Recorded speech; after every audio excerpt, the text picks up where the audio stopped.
जय माता दी। मेरे सभी प्यारे दोस्तों, मैं लक्ष्मी शर्मा बड़ों को चरण स्पर्श, छोटों को प्यार और बराबर वालों को दिल से नमस्कार करती हूँ।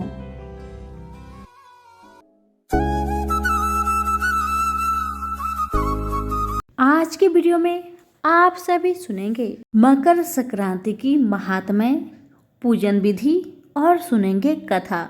भारतीय ज्योतिष में 12 राशियां मानी गई है। उनमें से एक मकर राशि में सूर्य के प्रवेश करने को मकर संक्रांति के नाम से जाना जाता है। मतलब यह है कि सूर्य के उत्तरायण होने को मकर संक्रांति कहते हैं। इसे हिंदुओं का बड़ा दिन माना गया है। यह पर्व शीत ऋतु के जाने तथा मनोहारी बसंत ऋतु के आगमन का प्रतीक है। इसे भगवान सूर्य की उपासना और स्नान दान का पर्व भी मानते हैं। इसे पूरे देश में बड़ी श्रद्धा, उमंग और उल्लास के साथ मनाया जाता है। पौराणिक कथा के मान्यता अनुसार यशोदा ने इस दिन श्री कृष्ण के जन्म के लिए यह व्रत रखा था। उसी दिन से मकर संक्रांति की व्रत की परिपाटी चली आ रही है। पुराणों में वर्णित है कि सूर्य के मकर राशि में होने से मृत्यु को प्राप्त व्यक्ति की आत्मा मोक्ष को प्राप्त करती है, अर्थात आत्मा को जन्म मरण के बंधनों से मुक्ति मिल जाती है। महाभारत काल में अर्जुन के बाणों से घायल भीष्म पितामह ने गंगा के तट पर सूर्य के मकर राशि में प्रवेश का 26 दिनों तक इंतजार किया था। इच्छा मृत्यु का वरदान मिलने के कारण वह मोक्ष की प्राप्ति के लिए सूर्य के उत्तरायण होने तक जीवित रहे। श्री पद्म पुराण में कहा गया है कि मकर संक्रांति के दिन किया गया दान अक्षय पुण्य देने वाला और पाप नाशक होता है। इसलिए तिल गुड़ के व्यंजन, ऊनी वस्त्र, कंबल, काले तिल आदि का दान करने की परंपरा है। ब्रह्मांड पुराण के अनुसार यशोदा ने तांबुल दान करके तेजस्वी पुत्र श्री कृष्ण को प्राप्त किया। शास्त्रों में ऐसा भी वर्णन मिलता है कि इस दिन किया गया दान पूर्ण जन्म होने पर 100 गुना बढ़कर प्राप्त होता है। मकर संक्रांति ही एक ऐसा पर्व है जिसमें तिल का प्रयोग शुभ माना जाता है। मकर संक्रांति के दिन हर 12वें वर्ष प्रयाग, उज्जैन, हरिद्वार और नासिक में कुंभ का मेला लगता है, जहां समुद्र मंथन से प्राप्त अमृत की कुछ बूंदें गिरी थी।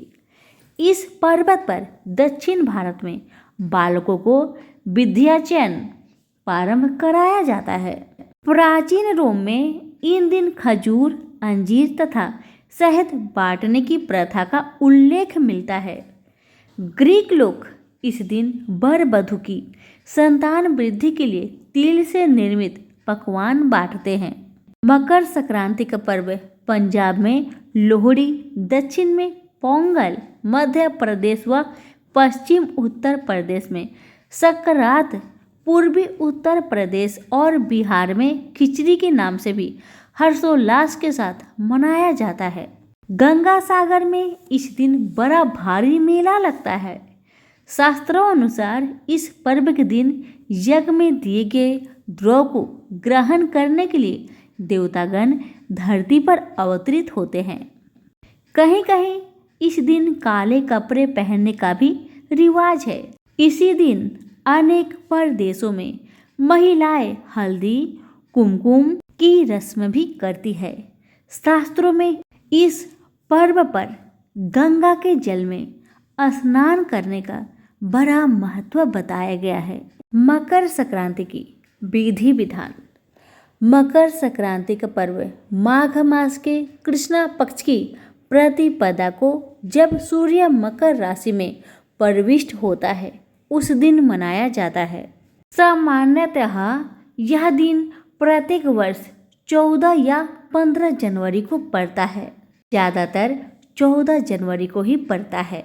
इसका व्रत रखने के लिए एक दिन पूर्व एक समय भोजन करें, प्रतिपदा के दिन प्रातःकाल नित्य कर्म से निपटकर तिल का उपटन लगाकर स्नान करने का विधान है। फिर तांबे के पात्र से सूर्य को मंत्रोच्चारण कर जल चढ़ाए। इस पर्व की पूजन पद्धति में शीत के प्रकोप से छुटकारा पाने के लिए तिल को महत्व दिया गया है। तिल मिश्रित जल से स्नान, तिल का उपटन लगाना, तिल के पकवान भोजन रूप में खाना, काले तिल का दान करना जैसे सारे कृत्य इसलिए किए जाते हैं। इस दिन लोग नदियों में स्नान करते हैं और मंदिर जाते हैं। गंगा के जल में स्नान करने को मिल जाए तो भारी पुण्य मिलता है। इस पर्व पर तिल का दान, शुद्ध घी, कंबल, ऊनी वस्त्र बांटने का विधान है, जिसे पुण्य कार्य माना जाता है। उत्तर प्रदेश में कहीं कहीं इस दिन खिचड़ी खाने का भी विधान है तथा तिल का बना हुआ तिलवा खाने का विधान है।